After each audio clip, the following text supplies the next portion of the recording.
So here's a pretty big weed headline for you. To celebrate 50 years of 420, I hear Leafly is giving away 1 year's worth of free weed. No way. Yes way. That's like my dream prize. Yeah, it's like winning the Canna lottery. What would you do if you won, Mike? I'd probably smoke weed every day. You do that already. Oh, yeah, but it would be free. True. How about you? I'd treat a friend to weed every day. Ah, such a giver. Yeah, well, it's called paying it forward, Mike. Though you are not paying anything. Remember, you get a year of weed from Leafly for free. Yeah, Mike. Yeah. Yeah. So listeners, listen up. This 420, Leafly is pulling out all the stops. Visit leafly.com for all that is weed and wonderful. And to win that year's worth of free weed, sign up on leafly420.com. That's leafly420.com. And don't forget to follow Leafly for a full celebration of weed throughout April. And by us letting you know, we are lowering our own chances to win. But that's us being nice and paying it forward. That's right. Yeah. Leafly420.com. Hello, and welcome to Weed and Grub.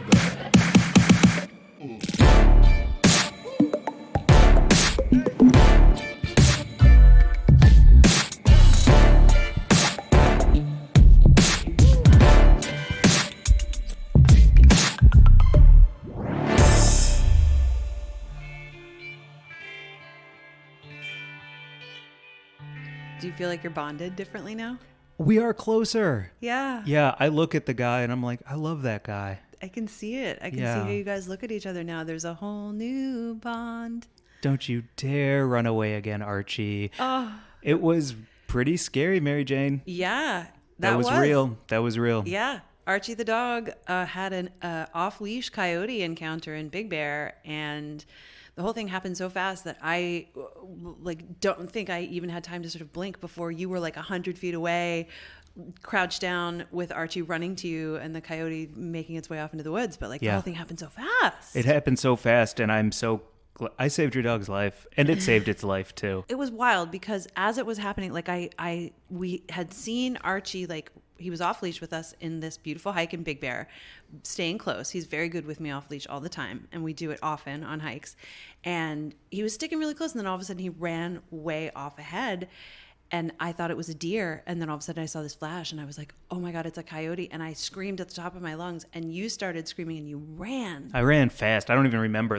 I remember thinking to myself that I was like, oh my God, this is like Jason Bourne, because the trees were flying by. Yeah. I started hearing Archie going, sounding hurt. He was screaming. Mm-hmm. And I have never gone faster in my entire life towards something. And when I yell, hey, and I heard something happen as soon as it heard my voice, and then Archie just came sprinting towards me, and I grabbed him, and then eventually saw you over our shoulder, and I was like checking him. Well, I'm sorry, but it all happened fast. It's not like you were strolling along.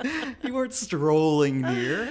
No, you were there so much faster than I was, though. It's so true. And I'm so glad that Archie has a note on his vet file that he's a naughty dog, because he does snap and snarl if you fuck with him. And so I do think that in addition to his very thick coat, his little attitude, I mean, he's just a little guy. He would have been a fucking Scooby snack for a coyote, but his attitude kept that coyote a little wary of just snatching him up. And then you got there and you really saved him. Yeah. You saved the day. And he's okay. He's a little sore, but he's okay. He was exhausted that night, and you were exhausted too. It was really funny. I've never had more adrenaline. I felt like I was in crank. I came home and I was starving, and then I passed out. Yeah. And so did he. Pushed up against my leg because the adrenaline ran its course, and we were just empty and needed a recharge. It was wild to watch. It was truly, what a hairy experience in more ways than one. Yeah, it was. And thank you for being there for Archie Moo. And Archie Moo, I'm so glad you have an attitude. And that was the only scary time we had in Big Bear. Everything else was beautiful and brilliant, but that was, yeah. And we came out the other side, and I have a strong bond with the guy, and we look at each other with love in our eyes and heart. So you know what?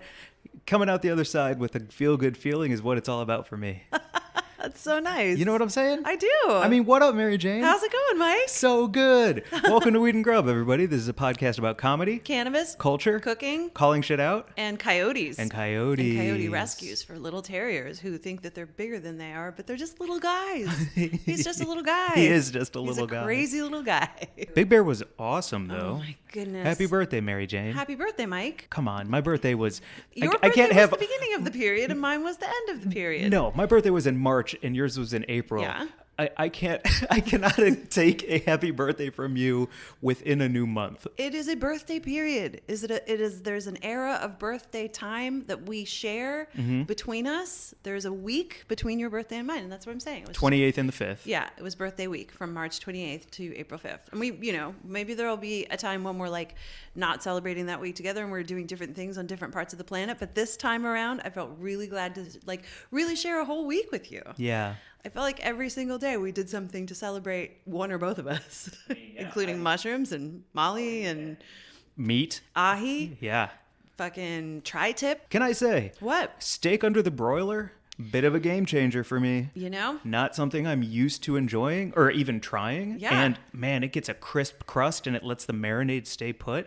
Broiler is the way to go. I discovered that with that recipe where we marinated the skirt steak with cumin and olive oil and garlic, and then What else was in there? There was like a 24-hour marination for a skirt steak. it felt like it was, but it was actually just 30 minutes. Oh, I was so hungry. It felt like forever. In dog time for dinner? Yeah. Yeah. It It was- was 900 hours. It was lemon, garlic, olive oil, cumin, salt, pepper. Pretty simple, but so rich and aromatic and flavorful. And then the skirt steak really surprised me, and we did it in the broiler, and it was so tender. It was so fucking delicious. That was a New York Times cooking recipe. It was so good. That our friend Natalie turned me on to. Shout out Natalie. I have a out Natalie. question on the tangent. What's up? Do dogs, how did we get to the 7-year thing for dogs? Is that their time? Do they don't even know what time is. When you go away, Archie Right. thinks you're never coming back, and you could say like, I'll be back in 5 minutes. I'm getting the mail, and it'll feel like forever. And then he cries. And then he cries. So how does dog time work, and why do we have it? I don't know. I think it's a false equivalent.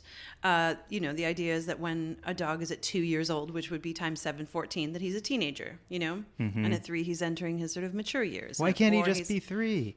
It's the whole thing is so stupid. It's so silly to me. I can't Dog years deal are with just, it. They're all just years. They live this many days and we live that many days. And turtles, like we don't do tortoise years, you know? No, exactly. Right. Or cat years. We don't do cat years. It's true. Yeah. You know, a hamster year, like everybody's dead right away. Yeah, after a year is a day. Like, How old is he in hamster years? Dead.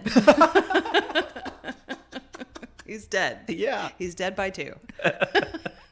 So, yeah, dog years, no, not into it. I agree. Yeah. Cats are realistic. They don't need some false equivalency. They just know what they know, and that's enough. I mean, they're all immortal, right? They're all That's sort true. of like just That's the opposite.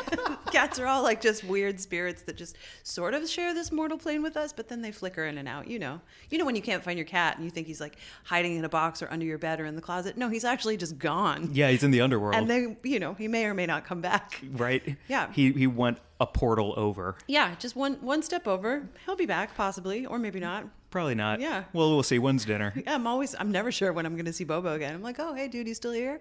Imagine Bobo with that coyote. No. He would have eaten him. R.I.P. Coyote. R.I.P. Dang. Yeah. It's so funny to think like dogs are like, oh, what is time?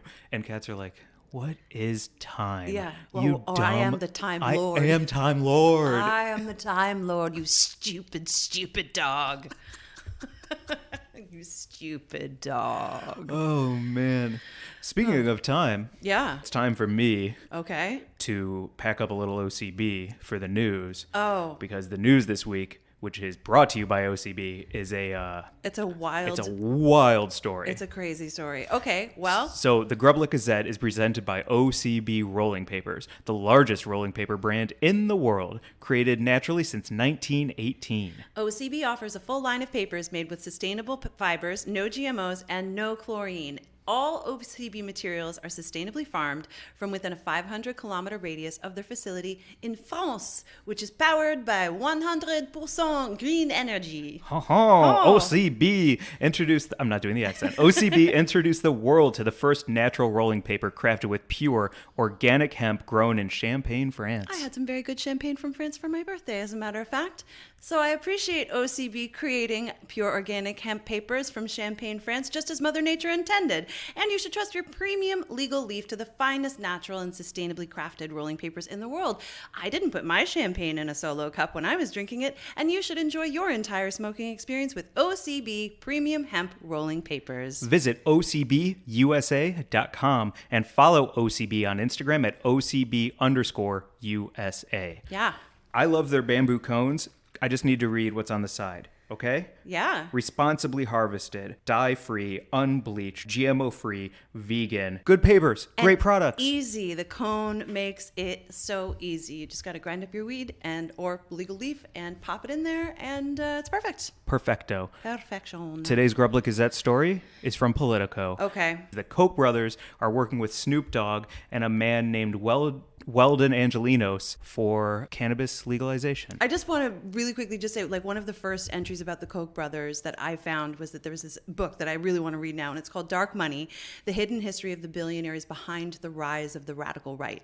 And in this book, a nonfiction book by a journalist named Jane Mayer, she profiles a bunch of billionaires. Foremost amongst them are the Koch brothers, Charles and David Koch, who famously have funded organizations that work to influence academic institutions and think tanks and the courts and Congress and the American presidency for their own benefit. They have so much sway. They are truly out for themselves and for profit. So just that, that's a little background on who the Koch brothers are and what they're about. So would you like me to get into the people that they've backed and the things that they're against, or do you want me to get into this Politico story? I want to hear about all of it. Okay. Let me talk about how they're working with Snoop and Weldon. Okay. So they created this Cannabis Freedom Alliance, which is a new coalition that is going to push federal legalization. Underneath that is the Reason Foundation, the Libertarian Think Tank, a marijuana trade organization for Global Alliance for Cannabis Commerce, the Weldon Project, which is a nonprofit that advocates for the release of individuals incarcerated for marijuana offenses. All good things, except it's the Koch brothers for me. So Well, I don't know if it is all good things. Okay. I don't necessarily believe that it is all good things because, those sound like a lot of organizations that are dedicated to pushing marijuana forward for legalization.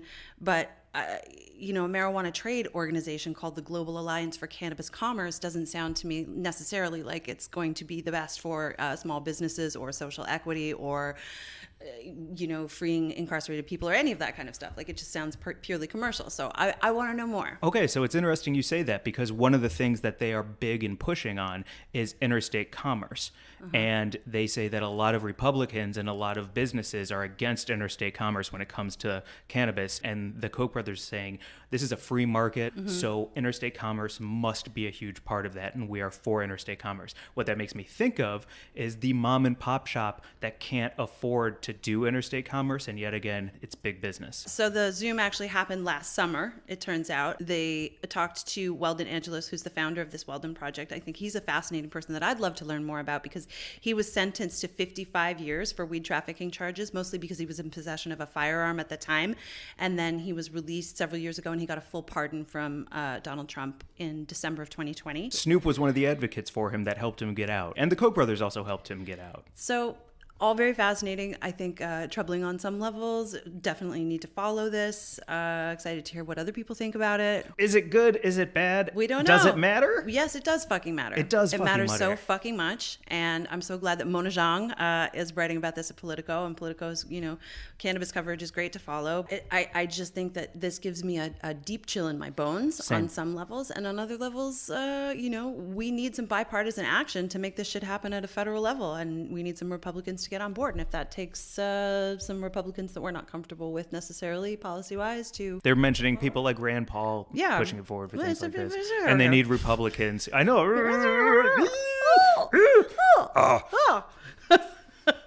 But the story says that these are the type of people who are going to sway Republicans to getting on board with federal legalization. Yes, of course. Very old, very rich white men who position themselves in places to just reap the benefits of whatever it is they fucking want to. Yeah, of course they'll listen to them. Great. Great. Let's do it right, and let's keep a fucking eye on them and hold them accountable, and hope that however it rolls out legally, that they keep an eye on the people who have suffered the most and continue to free pot prisoners and make it safe and fair and all of the things that you and I always talk about on here. Well said. I thought it was a joke when you were like, no, I heard that the Coke Foundation is working with Snoop Dogg and Weldon Angela. And I was like, that's a name. It feels April Fool's. Yeah, I thought it was April Fool's. I Yeah. broke into a cold sweat when you said it was true. So Yeah. Which parts of your body? forehead and like my upper thighs. Whoa. Yeah. Cold sweat on the upper thigh? Yuck. Uncomfortable. Very bad. Didn't like it. Ooh, that's reverse swamp ass. That's some like stress, thigh stress sweat. Not great. Not so cute. Yeah. Ooh, gross. Yeah, sorry. Because, like when in first grade, I would pee my pants all of the time. I had a problem. It was really bad. So the front of my slacks and khakis was always wet. And now I'm picturing you with like thigh. Well, thigh look at sweat what I'm on your wearing. front I'm wearing like wicking exercise pants because, yeah, to wick away cold sweats. wick away my stress sweats from the Koch brother Foundation being fucking crazy. Would you buy those? Because I think like the exercise Under Armour area of fashion. Yeah. I feel like that's a pretty saturated market, but there's no one talking about wicking away the cold sweats. Those thigh sweats, those stress sweats. I know. You know what's great for wicking away sweat? Hemp. And I want to see more hemp clothing. I think that, like it's an amazing cotton alternative. Have you ever felt like a really nice hemp fabric? Yeah, it kind of blew my mind because I expected a straw, itchy, Yeah. poorly made something. And instead I was like, wait, what is this? It can be light. It can be silky. It can also be concrete. You can also make guitars and cars out of it. It's so great. You can build buildings out of hemp that the wonder will be plant. sturdy. Yeah. Yeah, hempcrete.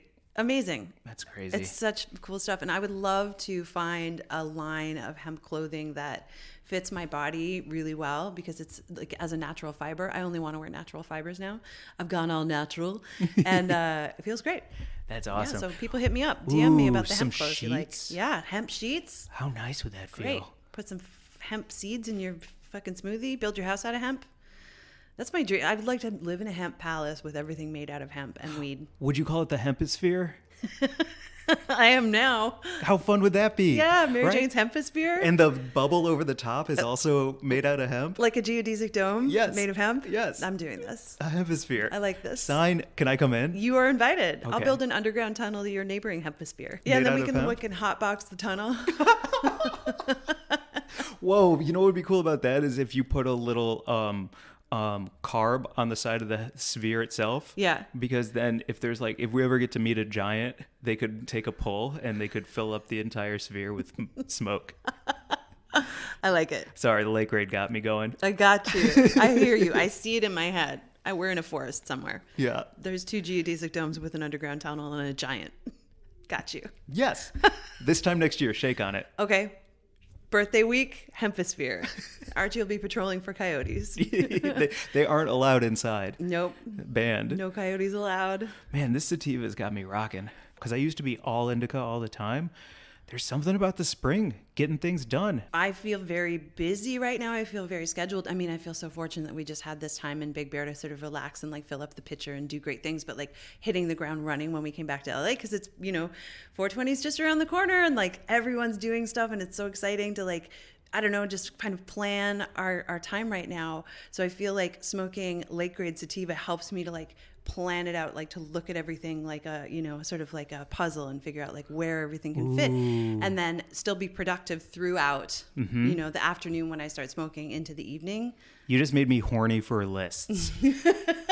LAKEGRADE makes you horny for lists. LAKEGRADE makes you horny for lists. Yeah. Because when I saw your hand talk about all of the things that you're working on at once and trying to keep them organized, I got excited for like bullet points and indentations within that bullet point, and that is my dream. I love sativa organization. Yeah, I mean, it was really nice to just smoke with you and our friend and then walk with you. We were like, oh, we got to go record. And we walked through Magic Hour. It's like listening to Miguel as the sun goes down because that is some horny music. That is sunset music. Yeah. And for me, a LAKEGRADE sativa is a sunset smoke. Yep. So next time I'm going to listen to Miguel, make a list, Yep. and walk during Magic Hour while smoking some LAKEGRADE. Miguel, is your horny? I feel like the whole country is dry humping if you listen to Miguel at sunset. Truly.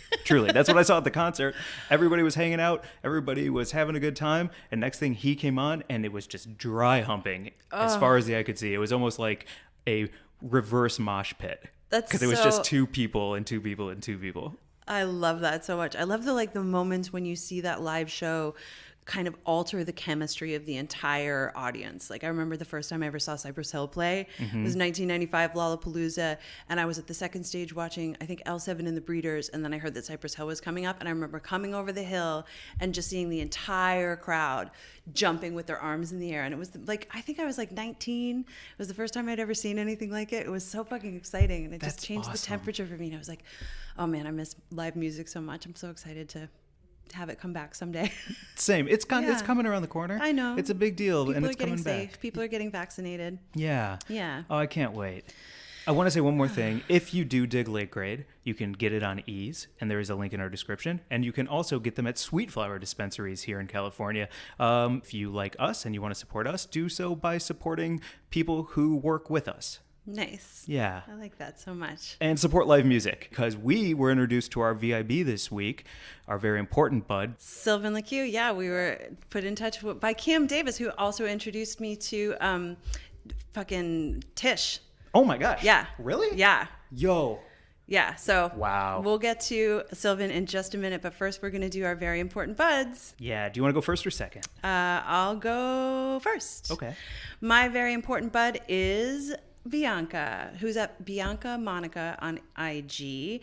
She's the founder of Limon Creative, which is a consulting agency. She does super cool stuff with brands.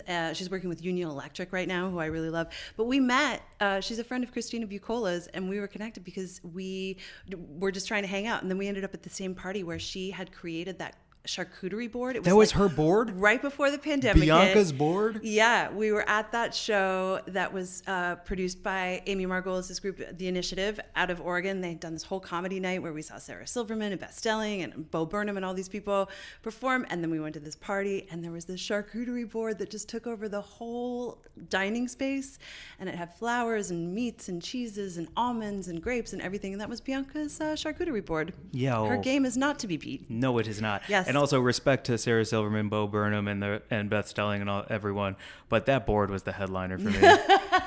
That's so true. You know what I'm saying? Yep. A big center island filled with meats and cheeses. I miss it. I miss it all. Live music and charcuterie boards coming back. Coming back. So give Bianca a follow at Bianca Monica on IG. She's fantastic. My bud of the week this week is The Sweetser Life. It is The Sweetser Life. Sweetser is with a Z. And that is Tiff.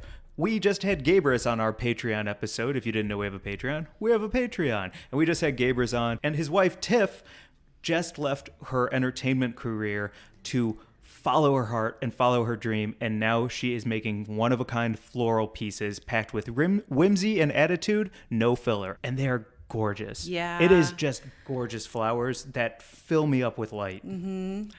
Yeah, there's a picture of the two of them in Palm Springs next to the pool in flowing robes with bright colors, and they just look like California iconic. It's so satisfying to see what she's doing with her this new phase. Follow the Sweetser Life. I'm just really excited because somebody is following their dream, and that has to do with making beautiful flower arrangements. Hell yeah. That's what's up. Yo, you gotta follow your heart, Mary Jane. You have to. I mean, that's been my MO for a long time, and I feel like it hasn't got me into trouble yet. For Sylvan too. Yeah, absolutely, for Sylvan. And also we will be playing his track Clam Chowda at the end of the episode. Yeah, so exciting. So we were connected. Thank you, Kim, for bringing Sylvan to us. So like I was saying, Kim introduced me to Tish Hyman a while back, who's an incredible artist. And Sylvan has been around for a while, and we're so excited to finally talk to him because he's been building this loyal fan base for years with his fucking mad skills on the mic and his forward-thinking sound. And Clam Chowda is such an awesome new track that we're so excited to drop. His whole latest project has Clam Chowda on it, and you can find the project. It's called Young Sylvan. We'll put links to everything in the show notes. And we had such a fascinating conversation with him about music, art, growth, honesty, openness, carving out your path. Subscribing to emails, that's what's in your inbox? Yep, following your heart and your dreams. And yeah, what you subscribe to shows up in your inbox. Yo. So good. So without further ado, here is our interview with Sylvan LaCue.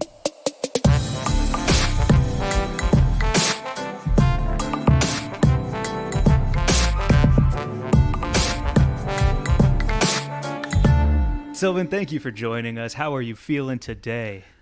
I am feeling pretty okay. I cannot complain. I am caffeinated and ready to go. How are you guys feeling today? great. So stoked to talk to you. Wait, before we dive in, if you're caffeinated, was it coffee? Was it Red Bull? Was it Monster? Oh, like, yeah. what's your go-to sip? Oh, I'm a coffee guy for sure. I had a cold brew today, but for the past week or two, I've been on drips. I used to be a barista for like 2 or 3 years, so I'm really about my coffee. Oh, really? So you were taking people's complicated orders while you were just trying to make them like a black coffee, which is what I drink personally. I think that's the go-to move every time. Absolutely. 100%. Getting names wrong, getting names right, trying to create nicknames for regulars so I don't have to remember their real names. Yeah, it's always been a thing. Everybody's like, "What's up, Jack?" I gotta ask I worked in as a bartender and restaurant worker for a long time, and I had a lot of annoying drink orders and coffee orders, and everyone has their one thing that they're like they fucking hate to make. Yeah. What was the biggest drag for you when you were a barista? Man, there was this lady that used to come in and she would order three lattes with 6 extra shots. And for us, we pulled doubles naturally. So I used to kind of clock when at first, like the first I would say like the first 2 or 3 months of me working there, I was like, I really don't like this woman. But then as soon as I started getting like my groove right and I was clocking her time coming in, I would just set up the shots. I would get them started like maybe 5 minutes before she came. So by the time she got in line, I was already like maybe 6 shots in. And when she got up into the line, I already had the lattes ready. It got to that point where I was like, yo, I got to figure out a way, because she would come in and hold up the line for a solid 10, 15 minutes. And then if we had like new baristas on, or if our milk wasn't right, it was just a disaster. So damn. Yeah, man, shouts to that lady, man. I hope she's calmed down. And she was using almond milk too, man. Oh, so no. like steaming almond milk, yo, out of on. control. It's not even a game. It's really serious. For sure. And you've got to repair the wall that she runs through after she's caffeinated every time too. Facts. Big facts. You know what I mean? Talk about heavy destruction and reconstruction. So, you know what I mean? Like, just a simultaneous manner. So, yeah, that's definitely, I remember it. That'll be like in my heart forever. Is this during the period of your life when you were living in the Bay Area? Absolutely, definitely. I was working in San Francisco and Berkeley. I was going between 2 cafes, and I was working for Blue Bottle Coffee at the time. So yeah. Oh, that place is no joke. Yeah, like the Olympics of coffee. Yeah, For real. Yeah, their pour over Yeah. is like 12 minutes long.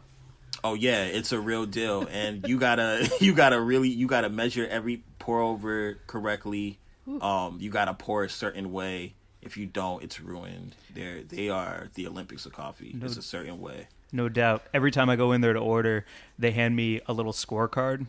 And when I get my coffee and take my first sip, I always hold up like a 9, 9.5, 10. It's a very serious place. Absolutely. It's funny because they really treat it like that. It's like, yo, like a lot. It's a whole lot, but it whipped me into shape. I was really grateful to be able to get that experience. I still value it to this day. I feel like that thoughtfulness really translates into what you do as an artist. Like your work, your music is so thoughtful, and I mean, your latest track that we want to talk about that we're going to drop at the end of this episode is also so funny, but like deeply thoughtful, and really like pondering some of life's great mysteries and yourself and your own inner life. I just would love to like get into that, like how you write and how. Why are you so honest? Yeah, and also, and I'm so into the idea of holding yourself accountable, especially right now in this crazy time, and it just seems like that's a big part of what you do as well. Yeah, absolutely. I think a big part of it just comes from me living in my head. Like, to be honest, especially growing up, I've always been a guy that was just a huge thinker, and I didn't really have a lot of outlets for expression.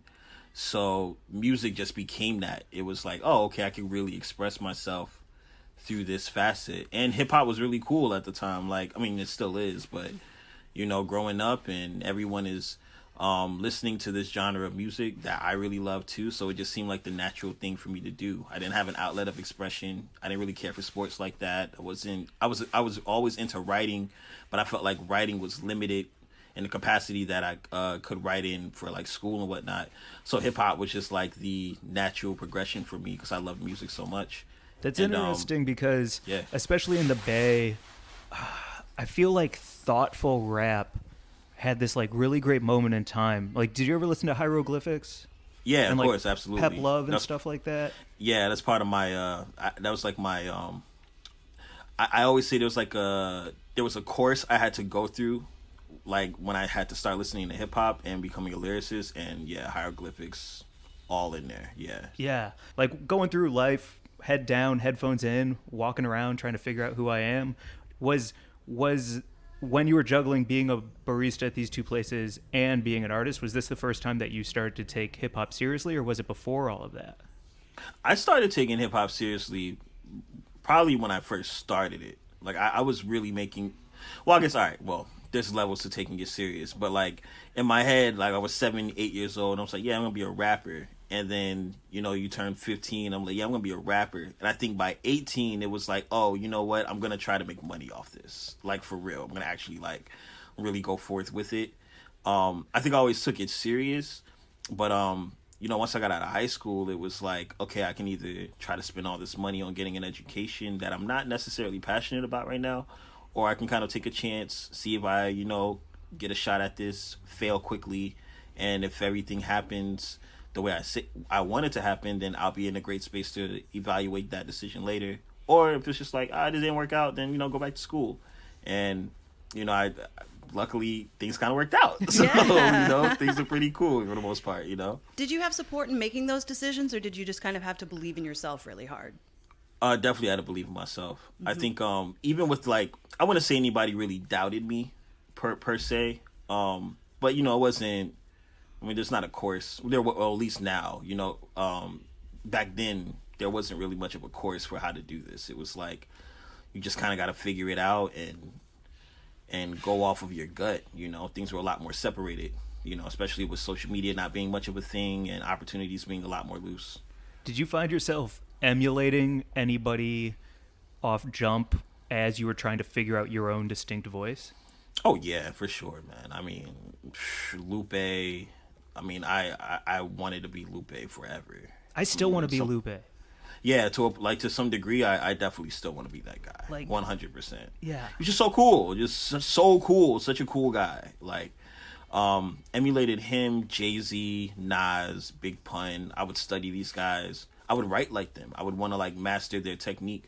Because I felt like I wanted to be the best rapper, because I came up at a time where like Wayne was like, oh, I'm the best rapper alive, and that was like a thing, and that really resonated with me. So what kind of struck a chord with me was the technicality of rap. So I used to just mimic guys and just try to figure out their patterns and how they created what they created, and just have the skill set in my back pocket if I needed it.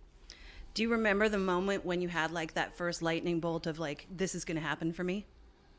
I would say probably when I opened up for Wiz Khalifa in 2010. Like, I don't know if I was like, yo, this is going to happen for me, but I was definitely like, oh, this is what I have to do. Yeah. Like, I got to do this. No way. It's like people were reacting. It just felt great. It's like, oh, yeah, this is what I want to do. This is what I want to be. How do you prepare for a show like that? Do you just like puke all over the alley and then hope nobody saw you and then come back in and kill it? Like, what the fuck? Facts. Yeah. Big facts. Yeah, absolutely. 100%. Jitters and all. I mean, I don't know, man. Like, I've been performing since like I was like 11, like just trying to go to talent shows and open mics and stuff. So I feel like I've been working my way up to like this moment where it's like, oh, here's like 1,400 kids, and you know, you got like 20 minutes, and you know, figure it out. And I had built enough of a name for myself. I had never done locally, but I had never done like a show with that many fans. And so I just practiced really hard, and I was nervous as hell, but it went really dope. And I was like, okay, cool. Yeah, I need to do this more often.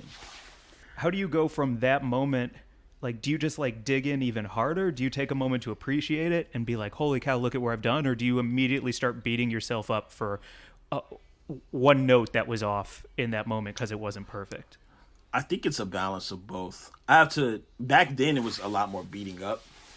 I think like I was just such a perfectionist, and I still am, but like I've mastered my craft, I think as an MC so much that like now I'm trying to make myself a little bit more uncomfortable.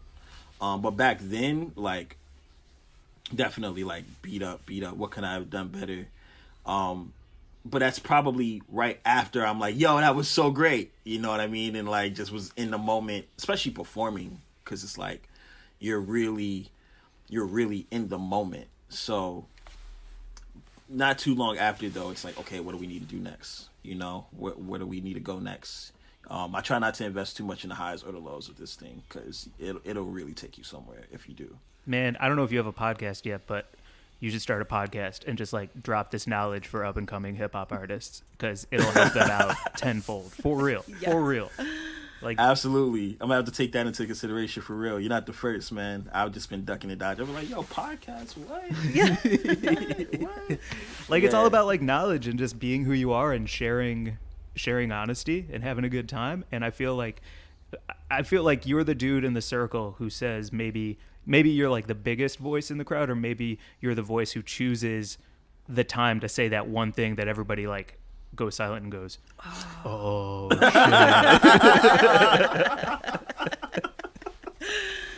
Oh. You might be right.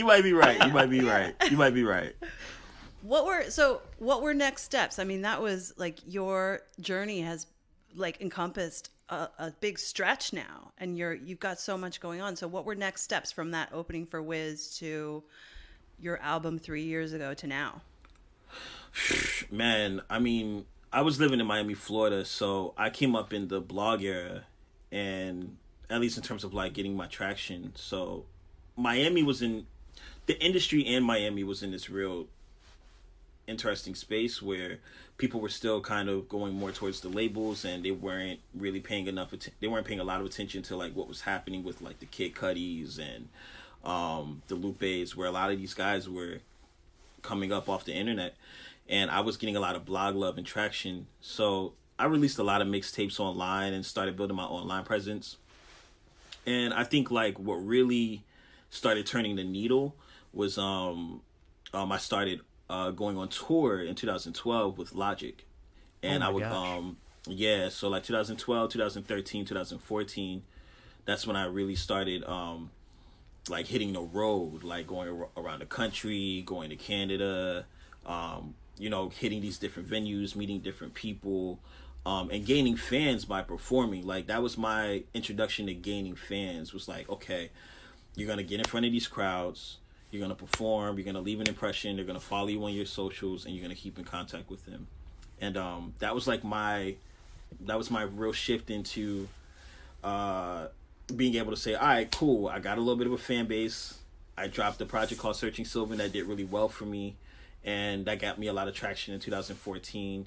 I started my own label, and I started releasing my own projects. So I released my first project, Far From Familiar, and then my album 3 years ago, Apologies in Advance, which did really well for me. And I've just kind of been clicking and going and learning ever since. So it's been a really, really beautiful time. It's been a great journey, a really great journey, honestly.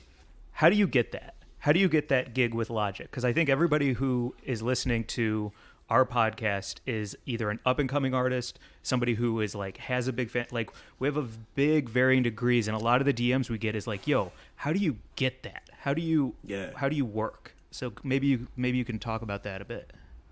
I guess it's really just about. So there's two sides of the coin, right? Like I could never say, "Hey, you do this and you do that, and it's gonna get you this," because quite honestly, I really just knew somebody, you know what I mean? And somebody came to me before Logic was even popping, maybe like when he was just kind of gaining a little traction. I think maybe I had like 5,000 likes on Facebook, and was just like, yo, there's this kid named Logic, you should probably, you know, link up with him. I was like, all right, cool. You know, I was making music in Miami. He was from Maryland. He knew his manager at the time, and somehow Logic got my number, and he hit me up, and we just talked for like maybe 20 minutes, and we had a lot in common. He was like, yo, you record at the crib? I'm like, yeah, I record at the crib. You do too? Yeah, I do too.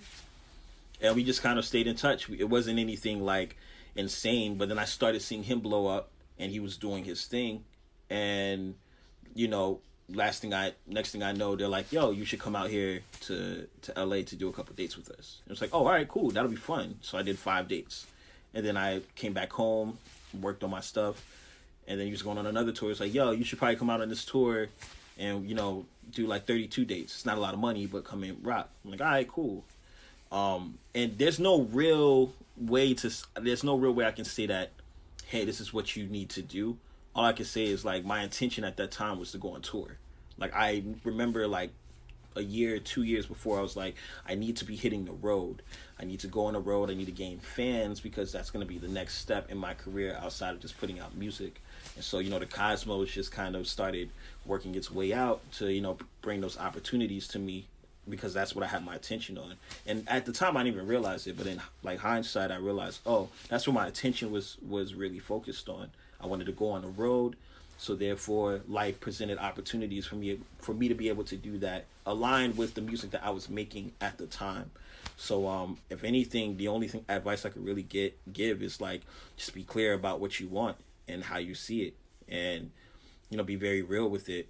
Like, don't be afraid to voice your desires to yourself.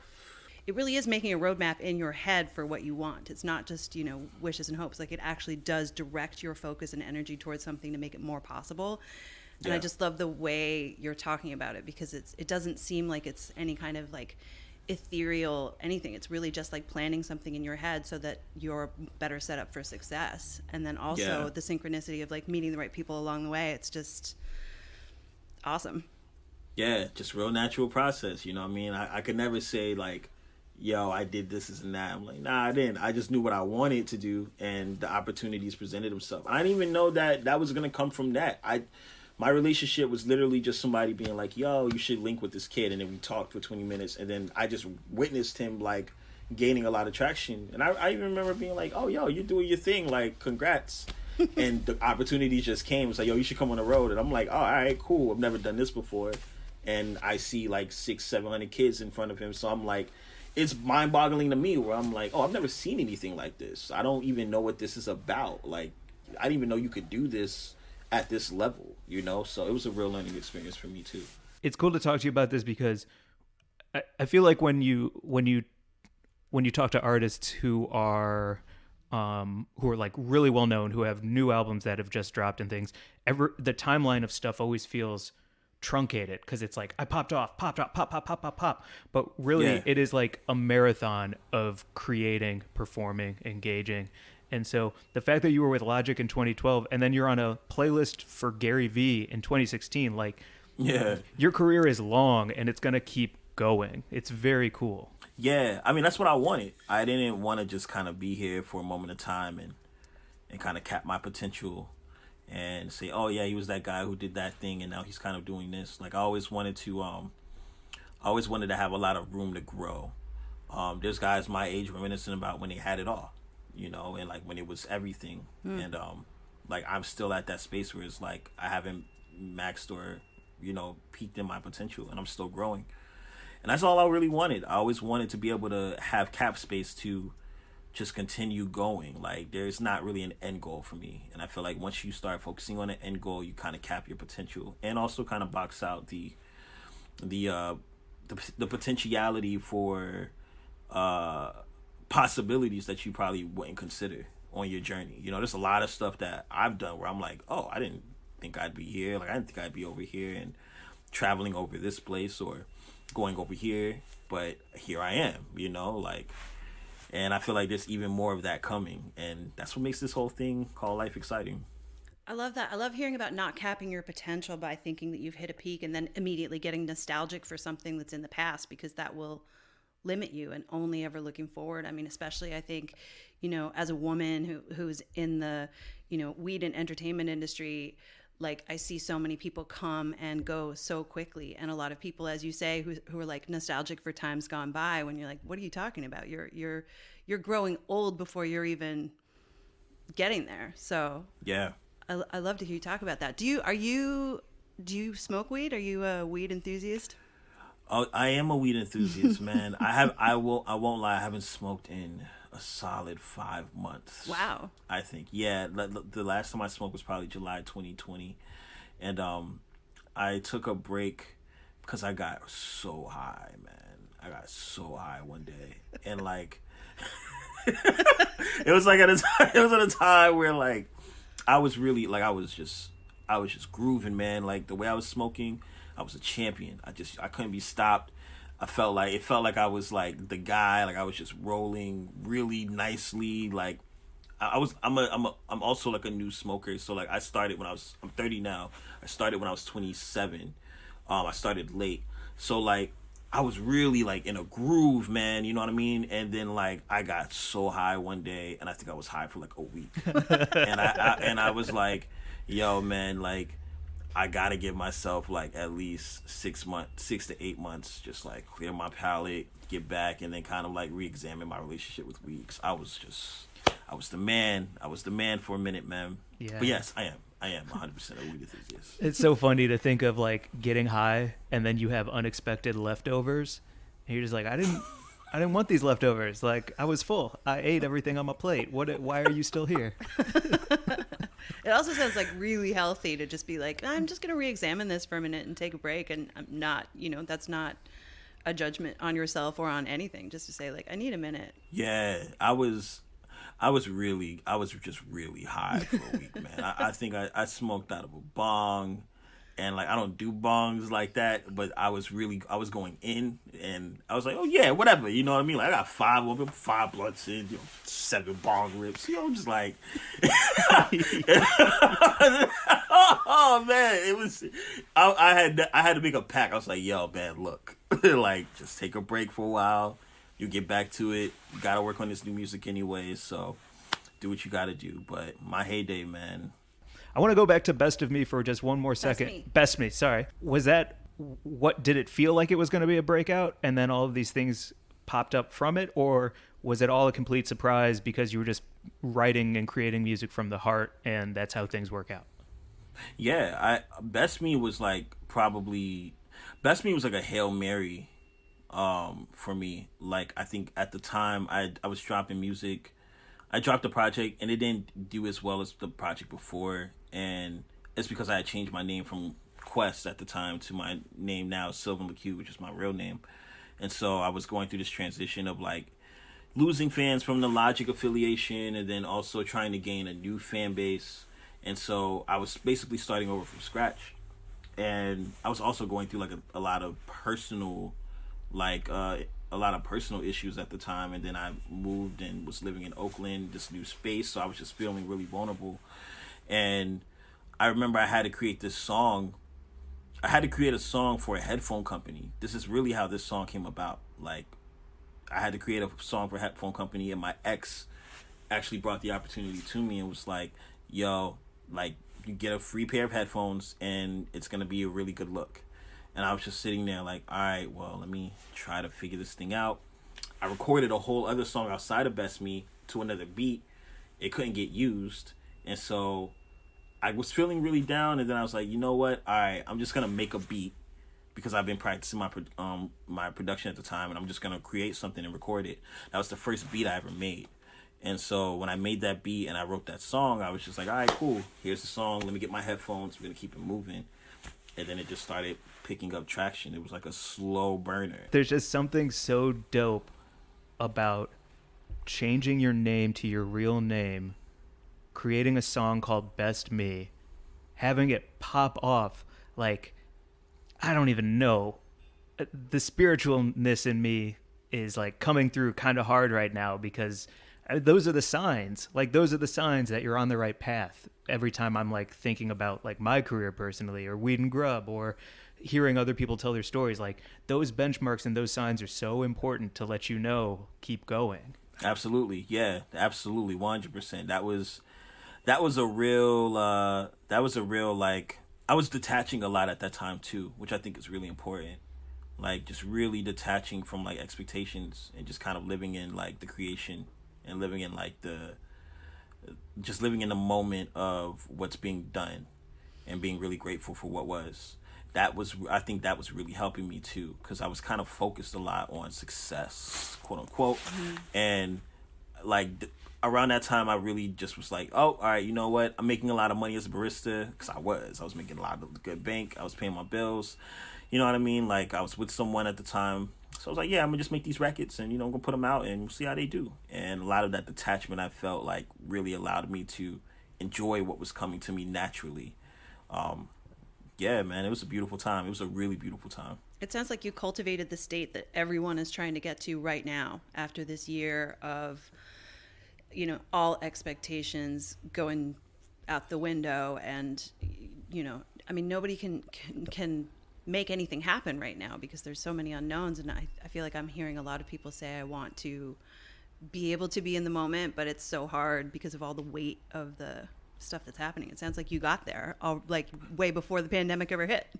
Yeah, I mean, to a degree, you know what I'm saying? I'm doing a lot, like, I think I've had moments where I just had to examine my headspace, because it's like whatever you subscribe to, it's gonna come in your email box. So like, my belief systems were just really wild at the time, and I felt like I had to do certain things in order for things to happen, and then it would just show us evidence reoccurring in my reality over and over and over and over again. And just detaching, really staying true to myself, and just creating the music I wanted to hear at the time, that I needed to hear. It resonated the way it needed to resonate, and it's been really beautiful, man. Like, I never thought that would be a part of my life. And it was. It's like, oh wow, this is tight. Like, I'm very proud of that record. I'm proud of that whole album, and what it's done. It's very symbolic of a side of me that still reigns true to who I am to this day. Before we move on to talking about your new album, I just have to call out that you just said whatever you subscribe to is going to show up in your inbox, and that is, I think I'm going to like put that on my wall. If you sign up for it, it shows up. Yeah, facts. It's just gonna pop up in there. You know what I mean? Whatever you decide to think about, whatever you decide to put your attention to, you know what I mean? Like, it'll show its way. Our brains are just transmitters. It's just signals to wherever we're trying to go at. So, that's for everything. It just pops up on you. Yeah. Hey, Dad, sorry I got a lot of unreads from you. I'm still working through. Oh, man, I got to hit unsubscribe on some stuff in my life right now. Yeah. Facts. All facts. I feel you. Let's talk about your new album. Thank you. I'm very excited about this. Let's get it. Yes. I mean, when did you write it? When did you record it? Was it all during this past year? Has it been in the works for a while? Whew. So I would definitely say this started 2019. We did it in 2 weeks, give or take 2 or 3 weeks. I didn't expect to write what I wrote. But going past, after Apologies in Advance, and after creating Best Me, like, I experienced like a lot of highs, and I was, doing a lot. Like, I sold out shows. We went to Europe. I almost signed to Rock Nation, you know what I mean, with Jay-Z, and that was like my dream at the time. But also, like, I was going through a lot of different lows. Like, my grandmother passed away. I lost a lot of money. I was learning a lot more about the business. Things just weren't what I thought they were. And there were things that I had to really confront and try to heal. It was just kind of like art imitating life in a way. And with this body of work, it's really about like the emotions. It's like, all right, when you decide to heal, what happens? All right, now you got to confront everything that's either been pushed away or looming or over your head. It's anger, resentment, frustration, aggression, also a sense of understanding your power, you know what I mean, and what that high comes with. And also just wanting to have a real valid effort in putting to rest childhood trauma. That's what Young Sylvan is about. So this whole project is really about going back and having like understandings of moments that have been really important to me. Like Clam Chowda was like my favorite meal as a kid. You know what I mean? And like what emotions came with that and how I felt when I had that. You know, First 48 was the song that like my mother, was the show that my mother used to always watch when I was growing up. When I'd be outside, you know what I mean? Like that kind of fueled her paranoia, you know what I mean? Like just all these references back to my childhood to kind of deal with a lot of those feelings and put them all to rest ultimately and being like, all right, cool, we're done with this now. Like it's time to move past this. So yeah, I'm really excited about this. I'm very, very excited. Let's talk Clam Chowda. Like, let's talk about the food, the recipe. The video, the song, like, yeah, where to begin? Man, Clam Chowda came. Woo! I remember my boy Malaku. He was playing some horns. He was just playing the and I think I wasn't paying any attention at all. I was just kind of like, we were in this warehouse. It was really cold because it was around November. We recorded all this in like a cold warehouse with no heat. So it was like all we had to do was like make music to like make us feel good. And so those horns were playing, and like I think I just started singing the first line. Like I was just like playfully, and I wrote the song in maybe 5 minutes, give or take. And that was probably like the second or third record we wrote, and that's what really clicked for Young Sylvan when I was like, oh, okay, I get what I'm trying to do now. Like a lot of it is just cosmos, like it's just gonna come out. And so we shot the video in Los Angeles. The recipe the recipe in the music video, funny enough, is actually like kind of botched because we had to use a can of Clam Chowda, and how I really get down is, you know what I mean, you get like 3 different creams, and like you cut the potatoes from scratch, and you know what I mean, you get the, you know what I mean, like you get the chos, and you know the half-pound bacon, and you know the cheese, you know, and all that stuff, you know. But you know, obviously we need to get through this. It's a music video, so we got the the can, the bread bowl, the trout, and just had a really good time, man. Just having a really, really, really good time. It's been really fun. How does it feel to be an independent artist right now? Is it a blessing, or would you like to find the right label to work with? I think, man, great question. I think it's a little bit of, I'm always open to anything. I think for me, it's always about growth.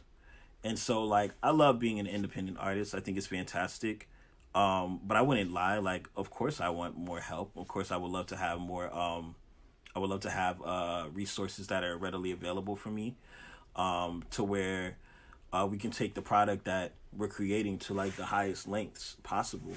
And I'm always open to that. It just always comes down. I always say this. I'm like, it always comes down to the right situation, the right synergy, the right understanding of what's going on, and transparency. You know, I don't think there's necessarily anything.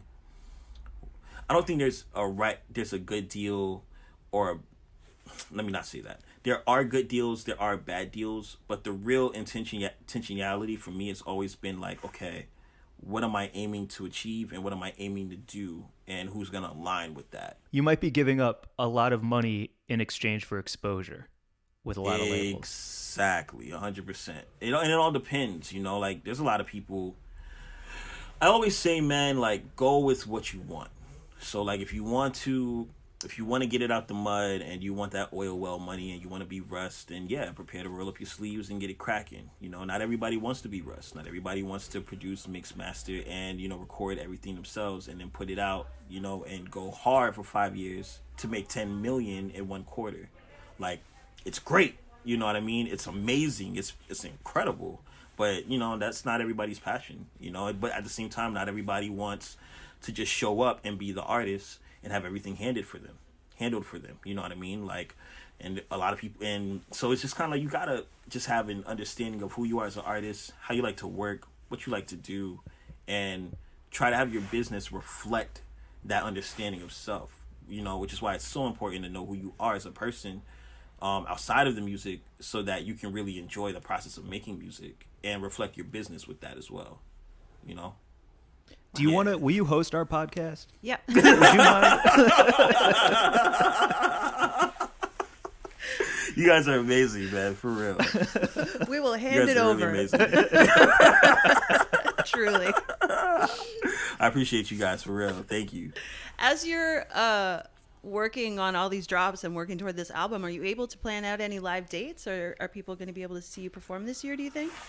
I don't know. I don't know what these COVID streets are looking like. Yeah. But I know I'm looking to go to Australia, though. Australia, I'm trying to go late May, early June. The States, I don't know. I'm just waiting to see how this whole, video game, I get it. Yeah.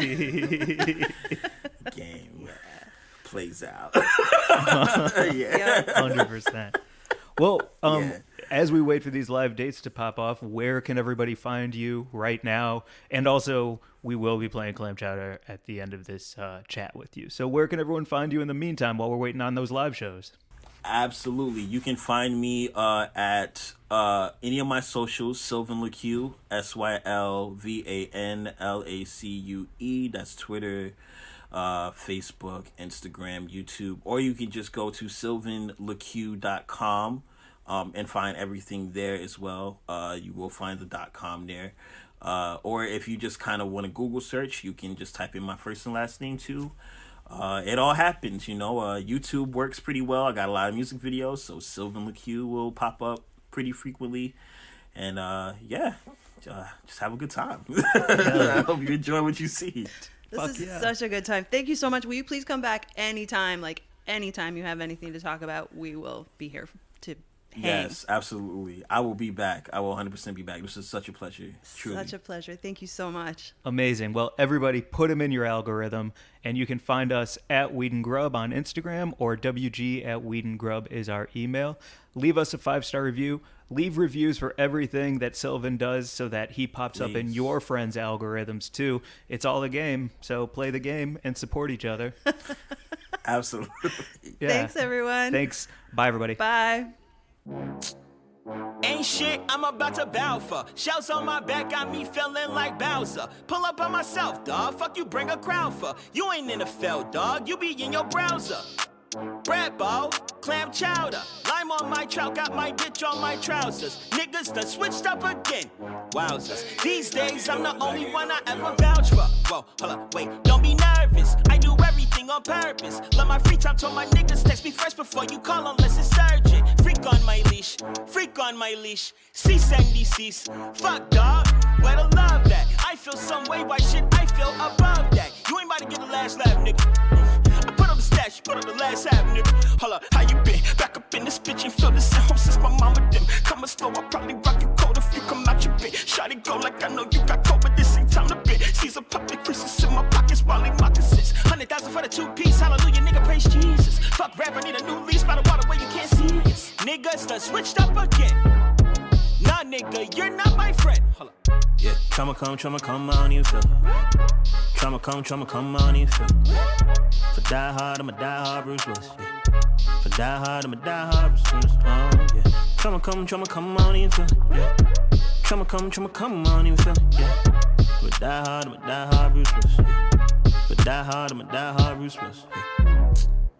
Ain't shit I'm about to bow for. Shells on my back got me feeling like Bowser. Pull up on myself, dog. Fuck you bring a crowd for. You ain't in the field, dog. You be in your browser. Bread bowl, clam chowder. Lime on my trout, got my bitch on my trousers. Niggas done switched up again. Wowzers. These days I'm the only one I ever vouch for.